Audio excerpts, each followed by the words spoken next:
স্টেশনে ট্রেন পৌঁছে গিয়েছে আর কিছুক্ষণের মধ্যে নির্যাতিত তার বাবা মা তারাও এসে পৌঁছবেন। আর অর্ণবাংশু আমাদের আরেক প্রতিনিধি রয়েছেন আমাদের সঙ্গে। অর্ণবাংশু, একেবারে শুরু থেকেই আরজি কর মামলার যাবতীয় খুঁটিনাটি তোমার কাছ থেকে আমরা জেনেছি। আজকে একটা রায়ের ঠিকঠাক রায়ের আশা করছেন সাধারণ মানুষ, এবং অবশ্যই অর্ণবাংশু তুমিও শুনলে যে যেরকম নান্টু যেখানে ছিল সেখানে বিভিন্ন মঞ্চ থেকে দাবি একটাই উঠছে যে অভিযুক্তের ফাঁসি চাই। অর্ণবাংশু,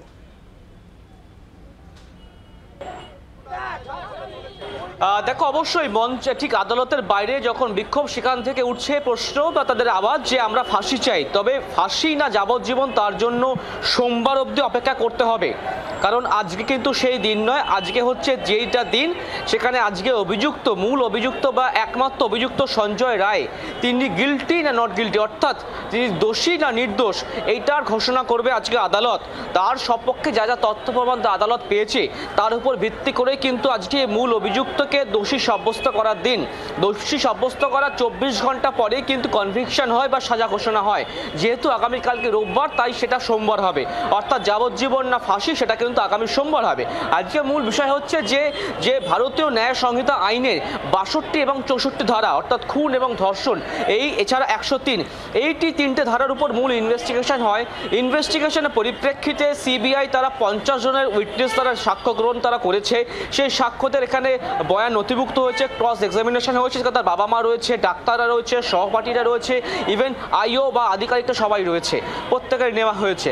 আজকে আদালত যখন ঘোষণা করবে যে সঞ্জয় অর্থাৎ একমাত্র অভিযুক্ত সে দোষী না নির্দোষ, তারপর আদালত ওপেন কোর্টে, এমন সম্ভাবনা রয়েছে ওপেন কোর্টে আদালত পর্যবেক্ষণ শোনাবে, অর্থাৎ আদালত কেন সিদ্ধান্ত নিল বা এই সিদ্ধান্তে উপনীত হলো তার সপক্ষে পর্যবেক্ষণ শোনাবে।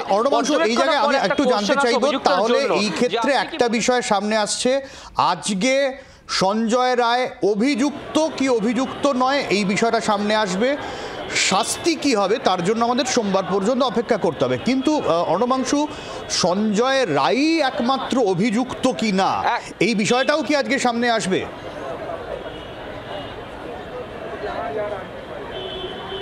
দেখো, অবশ্যই প্রথমত হচ্ছে যে অভিযুক্ত নয়, আজকে হচ্ছে দোষী না নির্দোষ, আর দ্বিতীয়ত সোমবার হচ্ছে আগামীকাল সোমবার হচ্ছে সাজা ঘোষণা। এবার প্রশ্ন হচ্ছে যে একমাত্র না আর অন্য কেউ, সেটা কিন্তু এখনো প্রায় বলতে গেলে সিবিআই চার্জশিট অনুযায়ী সিবিআই তারা উল্লেখ করছে ওয়ান অ্যান্ড অনলি একমাত্র হচ্ছে অভিযুক্ত সঞ্জয় রায়। তার উপর ভিত্তি করে কিন্তু আদালত আজকে তাকে দোষী সাব্যস্ত করবে। সেখানে অবশ্যই উল্লেখ থাকতে পারে বা উল্লেখ থাকার সম্ভাবনা রয়েছে, বিচারক বলতে পারেন যে একমাত্র অভিযুক্ত সঞ্জয় রায় কিনা, অর্থাৎ সেই পর্যবেক্ষণ আদালত ওপেন কোর্টে পড়ে শোনাবে। দ্বিতীয়ত, এই মামলায় কিন্তু এখনো ক্লোজিং টাইম আসেনি। এই মামলায় এখনো আজকের পর আবার সাপ্লিমেন্টারি চার্জশিট আসবে বাকি অভিযুক্তদের জন্য, কিন্তু মূল যে বিষয়টা যে ধর্ষণ খুনে কে অভিযুক্ত বা মূল দোষী তার ঘোষণা কিন্তু আজকে হতে চলেছে, এমনটাই বলা যেতে পারে। আর 1 ঘন্টার কিছু সময় কম বাকি আছে, হয়তো 1 ঘন্টা বাকি আছে। 1 ঘন্টা পর বিচারক আসবেন। অভিযুক্তকে ইতিমধ্যে কিন্তু সেফ কাস্টডিতে নিয়ে যাওয়া হয়েছে, তাকে কিন্তু কাঠগড়ে নিয়ে যাওয়া হবে, তাকে প্রশ্ন করা হবে। এটা ইম্পর্টেন্ট প্রশ্ন যে সে কি মনে করে, অর্থাৎ তার ভেতরে আত্মা কি বলছে যে সে দোষী কি নির্দোষ, এইটা আদালত শোনে, তারপরেই কিন্তু সাজা ঘোষণা হয়। অর্থাৎ সঞ্জয় এতদিন বাইরে বলেছে সে নির্দোষ, তাকে ফাঁসানো হয়েছে, কিন্তু সঞ্জয়ের আত্মা মন থেকে কি বলছে সেটা কিন্তু আদালত আজকে একদম কাঠগড়া দাঁড়িয়ে অভিযুক্তের মুখ থেকে শুনবে তার কি মনের কথা। একদমই। অর্ণবাংশুর সঙ্গে থাকো, সঞ্জয়ের বোনের সঙ্গে কথা বলেছিল আমাদের প্রতিনিধি, ঠিক কি বক্তব্য তার একবার শোনাবো আপনাদের। বাংলার আওয়াজ, বাঙালির আবেগ, জি 24 ঘন্টা।